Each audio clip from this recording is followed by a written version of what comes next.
The email landed in my inbox at 4:37 p.m. on a Thursday like a digital assassination wrapped in corporate buzzwords. Subject line: exciting organizational evolution ahead.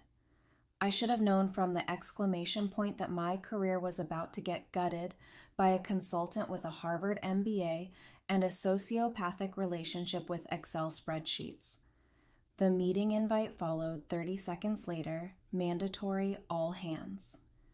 Tomorrow, 10 a.m., conference room Omega, which everyone knew was code for, we're about to destroy your life. But we rented the room with the good projector, so you'll see it in high definition. The timing was especially cruel because I just finished presenting quarterly results to the board the week before. 97.3% accuracy rate, which was the highest in company history. 0 compliance violations, 0 product recalls, and a client satisfaction score that made other departments jealous enough to start petty wars over coffee supplies. I'd been running quality assurance for 6 years, turned a department that was hemorrhaging defects into something that actually functioned. Had a team that trusted me enough to tell me when things were breaking before they became lawsuits. And a track record that included catching 3 potentially fatal design flaws that would have cost the company its FDA approval and probably its existence. But none of that mattered when some 28-year-old consultant named Dalton, yes, fucking Dalton, with his Bluetooth earpiece and his daddy's law firm connections, decided our overhead was too chunky for the new lean operational model translation. We found some people in another country who'll do your job for a quarter of the price, and we don't give a damn if they can actually do it. I didn't sleep that night. Not because I was scared, but because I could smell the bullshit from 3 time zones away, and because I knew exactly what was coming.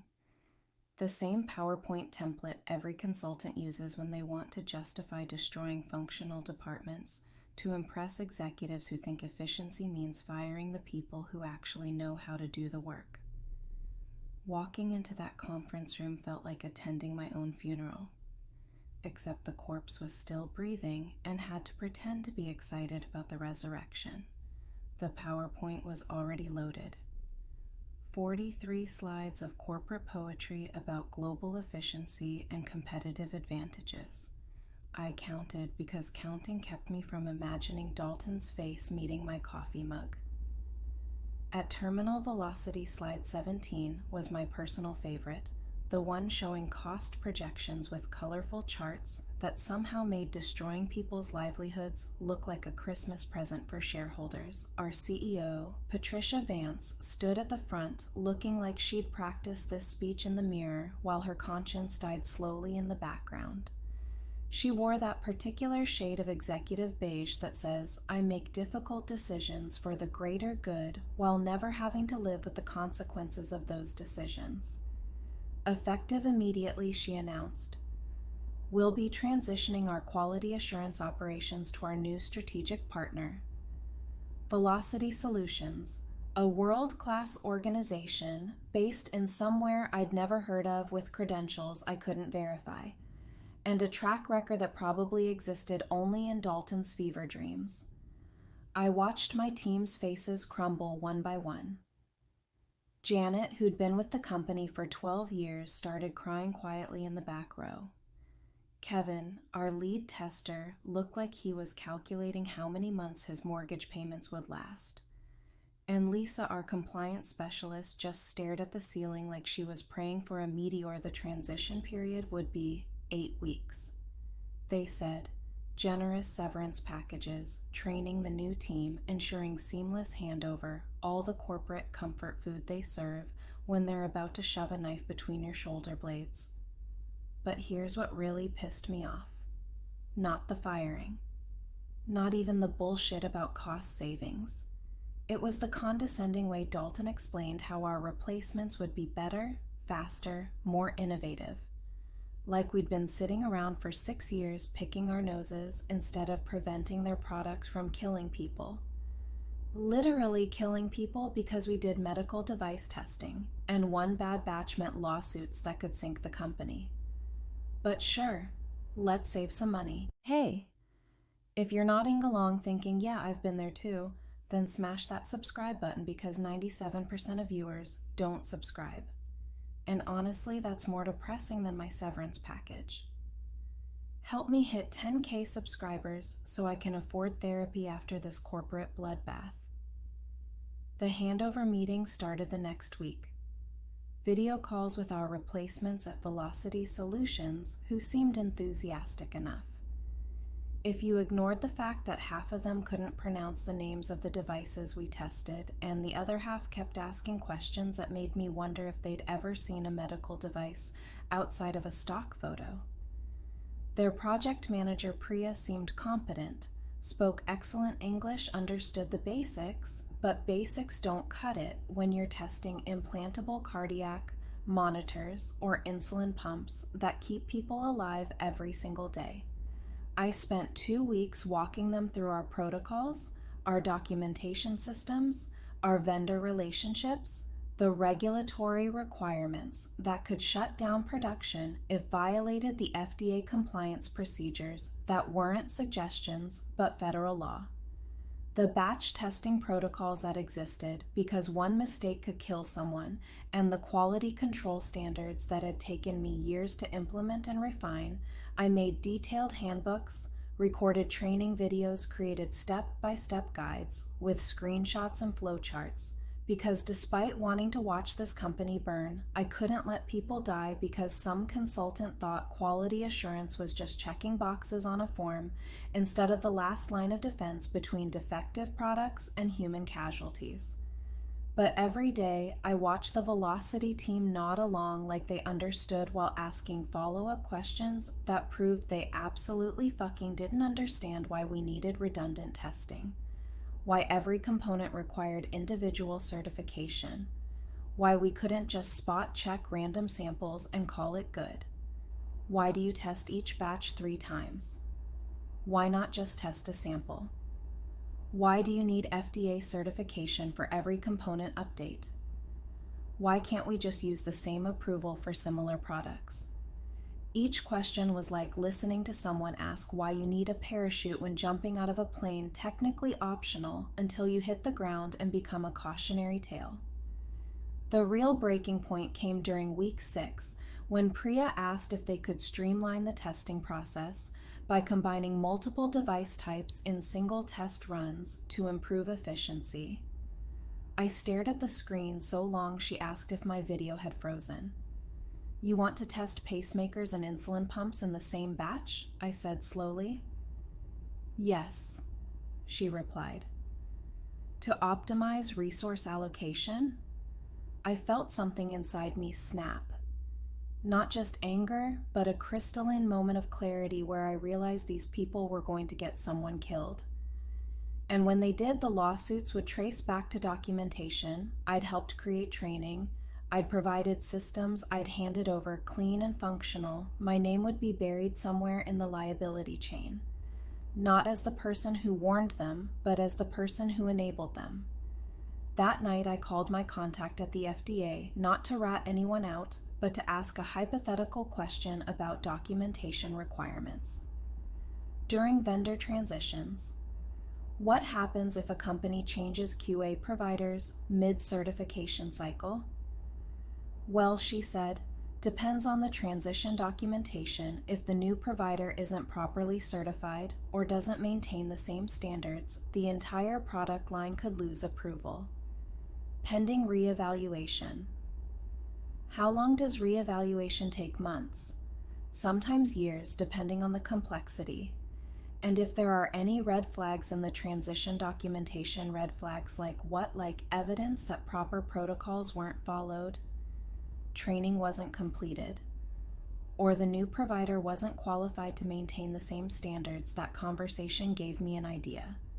Not a nice idea, not an ethical idea, but an idea that tasted like justice wrapped in regulatory compliance. I started keeping copies of everything, every email, every training session, every question that revealed how unprepared Velocity Solutions really was.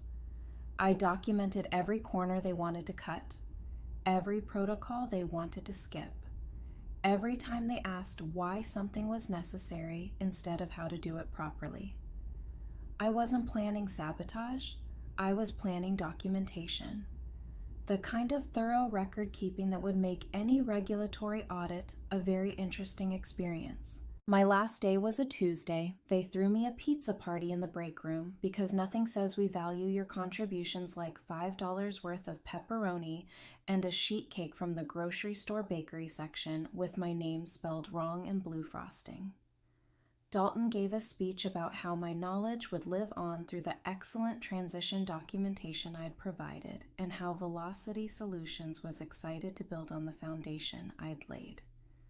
Patricia Vance herself stopped by to shake my hand and thank me for being such a team player. During this difficult transition, she actually used those words. Team player. Like I'd chosen to be benched instead of getting cut from the roster, I smiled and nodded and thanked everyone for the opportunity to work with such a dedicated team. I even hugged Janet, who was starting her new job at a competitor the following Monday, and Lisa, who'd found something in pharmaceuticals, and Kevin, who was thinking about going back to school. Everyone assumed I was taking some time off, maybe doing some consulting, finding my next opportunity traveling a little. What I was actually doing was waiting and documenting and preparing for the phone call I knew was coming 3 weeks later. The first batch reports came in from Velocity Solutions, and they were beautiful works of fiction. 99.2% pass rate across all device categories. Efficiency, improvements of 34% cost reductions exceeding projections, timeline improvements that made it look like they'd discovered some magical optimization that had somehow escaped my attention for 6 years. The reports were formatted perfectly professional looking, complete with charts and graphs and executive summaries that would make any board of directors weep with joy over their brilliant cost-saving decision. I forwarded them to my FDA contact with a simple note. Thought you might find these interesting given our previous conversation and the concerns we discussed about transition protocols and vendor qualification requirements. She called me within an hour. These are fascinating, she said in that careful tone. Federal employees use when they're about to ruin someone's entire fiscal year. Are these legitimate test results from the conversation we had about proper certification and documentation requirements? I looked at the email thread we'd had 3 weeks ago. The one where Priya asked about combining device types, where they'd asked to skip redundant testing, where they'd questioned why every component needed individual certification.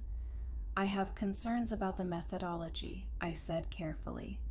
Would you like me to walk through the specific issues? She would. 2 days later, FDA inspectors showed up at the company unannounced routine compliance audit. They said happens all the time.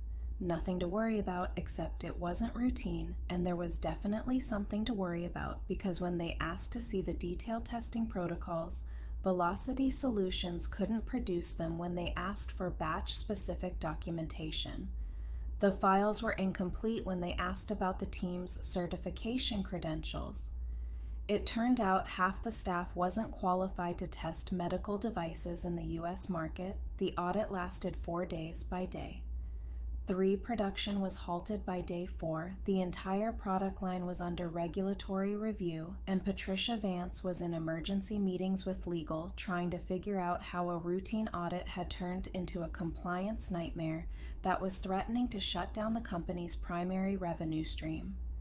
Dalton, meanwhile, had mysteriously become unavailable for comment, and his calendar showed he was in emergency strategy sessions with the board, trying to figure out how his cost optimization had turned into an existential threat to the company's survival.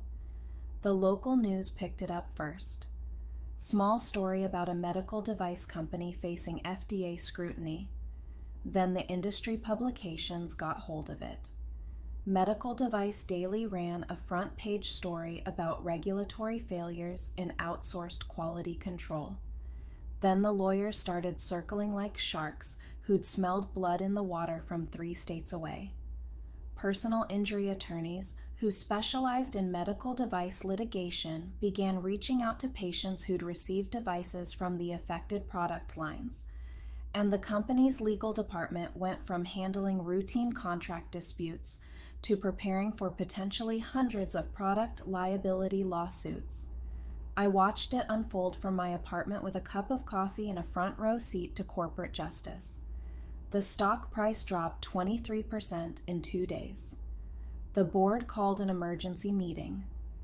3 major clients suspended orders pending resolution, and somewhere in a conference room, Omega Dalton was probably explaining to Patricia how this totally wasn't his fault. Velocity Solutions tried to blame the FDA for not providing clear guidelines. The FDA pointed to the massive pile of documentation proving they'd provided extremely clear guidelines that had been systematically ignored. The company tried to blame Velocity for misrepresenting their capabilities. Velocity pointed to emails showing they'd asked multiple questions about protocols that had been answered by the previous QA team. Meaning me, the legal department started looking for someone to blame and kept finding trails that led back to the decision to outsource quality assurance to an unqualified vendor to save money without considering the regulatory implications that decision had been made by, guess who? Dalton. The wrongful termination lawsuit came together faster than I'd expected. My attorney, Rebecca Chen, specialized in employment law with a focus on retaliation, and she'd been following the FDA story with professional interest like a predator watching prey stumble into a trap. When I walked into her office with 6 years of performance reviews, a folder full of awards and documentation showing I'd been terminated, specifically to cut costs, despite having the highest department ratings in company history, she started salivating like a lawyer who'd just discovered a new billable hour. Goldmine, when I showed her the emails from Velocity Solutions asking to cut corners and skip protocols, her eyes lit up like Christmas morning. And when I explained how I documented their incompetence and forwarded legitimate concerns to the appropriate regulatory body, she leaned back in her chair and smiled like a shark who just spotted a wounded seal thrashing in shallow water. They fired their most qualified person to save money, she said, then replaced her with people who weren't qualified to do the job, and now they're facing regulatory action that could cost them millions and destroy their reputation in an industry where reputation is everything. This isn't just wrongful termination. This is criminal negligence, disguised as cost optimization with a side of retaliation against the only person who could have prevented this disaster. The company's insurance carrier settled within 6 months, partly because the FDA investigation was still ongoing, partly because 3 wrongful death lawsuits had been filed by families whose relatives had been harmed by defective devices that passed Velocity's garbage testing protocols, and partly because Rebecca had documented every single email conference call and training session, showing that the company knew their new QA provider was unqualified, but proceeded anyway to save money. Part 8. My settlement included not just back pay and benefits, but punitive damages for retaliation, damages for emotional distress, and a beautiful clause requiring the company to implement new oversight procedures for any future vendor transitions overseen by an independent compliance officer. My choice, of course. I recommended Rebecca. She'd earned it. But the real satisfaction came 6 months later when Patricia Vance was forced to resign, when Dalton was quietly let go with no severance package, and no glowing LinkedIn recommendations when the company had to spend 3 times my annual salary hiring emergency consultants to clean up the regulatory mess, when they had to recall 4 product lines and rebuild their entire QA department from scratch with proper oversight and qualified staff. The cost savings from outsourcing my department were supposed to be $1.2 million annually. Instead, they spent $47 million in legal fees, regulatory fines, recall costs, and settlement payments, all because they thought quality assurance was just another line item they could optimize instead of the thing standing between their products and a federal investigation. I kept one memento from my time there, a coffee mug with the company logo that I'd grabbed on my last day. I use it every morning while reading industry publications about companies that learn the hard way that some things can't be outsourced without consequences, especially when the person you're replacing knows exactly which regulatory bodies to contact. When corners get cut, the new QA department they built has 17 people doing the work. My team of 4 used to do. They have redundant oversight, mandatory training, quarterly audits, and a compliance budget that's larger than the salary savings they thought they'd get from firing me. Sometimes the best revenge isn't just proving them wrong, it's letting them prove themselves wrong. While you document every step of their journey into regulatory hell, the medical device industry is small, everyone knows everyone, and word spreads fast about companies that cut corners on safety, companies that fire experienced staff to save money, companies that learn the hard way that FDA compliance isn't optional. My reputation in the industry only grew stronger. 3 job offers in the first month, 12 more over the following year. Eventually, I started my own consulting firm specializing in regulatory compliance and QA transitions for companies that want to outsource without ending up on the front page of Med Device Daily. For all the wrong reasons, my first client was a competitor who'd heard about what happened, and they wanted to ensure their transition to a new testing facility wouldn't result in the same regulatory nightmare. They paid me twice what my old salary had been to oversee a 6-month transition, and when it went smoothly without any FDA visits or compliance issues, they recommended me to 5 other companies. Word spread, and now I have more work than I can handle helping companies navigate the same transition. My old employer botched so spectacularly, they all asked the same question. How do we avoid what happened to Zenith Medical? And I tell them the same thing every time. Hire qualified people, document everything. Follow the regulations and never trust a consultant named Dalton who thinks regulatory compliance is just expensive paperwork. Thanks for watching, you corporate survivors. Hit that subscribe button unless you're currently outsourcing quality control to the lowest bidder, in which case maybe focus on not getting shut down by the FDA first. The industry publications are still writing case studies about what they're calling the Zenith collapse, a cautionary tale about the hidden costs of outsourcing critical functions without proper oversight, due diligence, or regard for regulatory requirements. They interview experts about the importance of qualified staff, the dangers of cutting corners on safety, and the long-term costs of short-term thinking. They never mention me by name, but I know.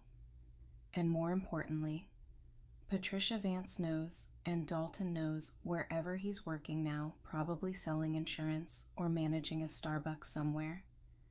They know that sometimes the person you underestimate is the one with the regulatory contacts and the documentation skills and the professional network to ensure your cost-saving measures become your most expensive mistake. Sometimes when you fire someone to save money, you're not cutting costs, you're buying problems with compound interest and regulatory penalties. Attached. The beautiful irony is that they created their own nightmare. I didn't sabotage anything. I didn't plant evidence. I didn't make false reports. I simply documented their incompetence and reported legitimate safety concerns to the appropriate authorities, exactly as any responsible professional should do, exactly as they trained me to do. For 6 years. The system worked the way it was supposed to work. Unqualified vendors got exposed, unsafe practices got shut down, and the people responsible for the mess got held accountable. The only difference was that this time the person with the documentation skills and regulatory knowledge wasn't on their payroll anymore. She was on the outside watching them learn why those skills were worth more than the money they thought they'd save. My consulting firm now has 12 employees, all refugees from companies that learned too late that experience and expertise can't be replaced by enthusiasm and offshore pricing. We specialize in the kind of thorough documentation and regulatory compliance that prevents the kind of disasters my old company walked into with their eyes wide open and their cost projections completely disconnected from reality. We're expensive, much more expensive than Velocity Solutions was. But our clients never end up in federal investigations. They never have to recall products, they never face wrongful death lawsuits, and they never have to explain to their boards why their cost-saving initiative cost them 50 times more than they save. The market has spoken, and the message is clear. Some things are worth paying for: qualified staff, regulatory compliance, proper oversight, and the peace of mind that comes from knowing your products won't kill people because some consultant convinced you that safety protocols were just expensive bureaucracy that could be optimized away. Every new client who calls references the Zenith case. Every contract we sign includes clauses about regulatory compliance. Every project we take on starts with a thorough review of existing protocols and staff qualifications. We've become the insurance policy against the kind of thinking that destroyed my old employer and business.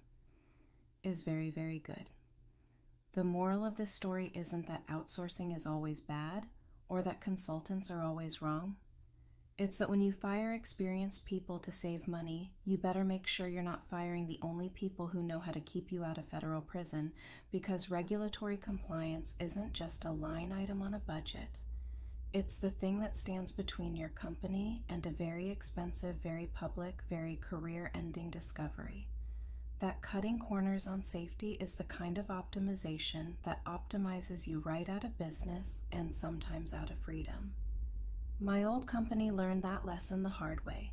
They're still learning it every quarter when they have to explain to shareholders why their profit margins are permanently damaged by the cost of rebuilding the department they destroyed to save money. They thought they didn't need to spend. Turns out they did need to spend it. They just needed to spend it on people who knew what they were doing instead of people who thought they could figure it out as they went along while handling products that could kill people. If they figured wrong. The consulting industry has changed since the Zenith case. Clients ask harder questions about vendor qualifications. They demand more documentation. They want references from regulatory bodies, not just other clients. They've learned that the cheapest option isn't always the most cost-effective option, especially when the hidden costs include federal investigations and wrongful death lawsuits. Some lessons are expensive, and some lessons are so expensive they destroy companies. That's what happens when you confuse cutting costs with cutting corners. And when you forget that some expertise can't be replaced by enthusiasm and a willingness to work for less money per hour. The people who knew how to do the job right were worth every penny of their higher salaries. The people who are willing to do the job cheap weren't qualified to do the job at all. And the difference between those two groups cost $50 million and counting. Sometimes the most expensive employee is the one you can't afford to fire, and sometimes the biggest cost savings come from not making the mistake that requires $50 million worth of cleanup afterwards. But hey, at least they saved money on my salary right up until they had to spend 50 times that amount, fixing the problems that never would have existed if they'd just paid me to keep doing the job I'd been doing successfully for 6 years. Sometimes penny wise really is pound foolish, especially when the pounds are measured in millions and the wisdom comes too late to prevent the disaster they created by mistaking cost cutting for smart business management. The market is efficient, and it efficiently punished a company that thought it could replace expertise with enthusiasm and proper training with on-the-job learning. When people's lives were literally at stake, The invisible hand of the market reached out and slapped them so hard their stock price is still recovering and their reputation may never fully heal, all because they wanted to save $1.2 million a year and ended up spending 40 times that amount. Learning why that $1.2 million was the best money they never should have stopped spending.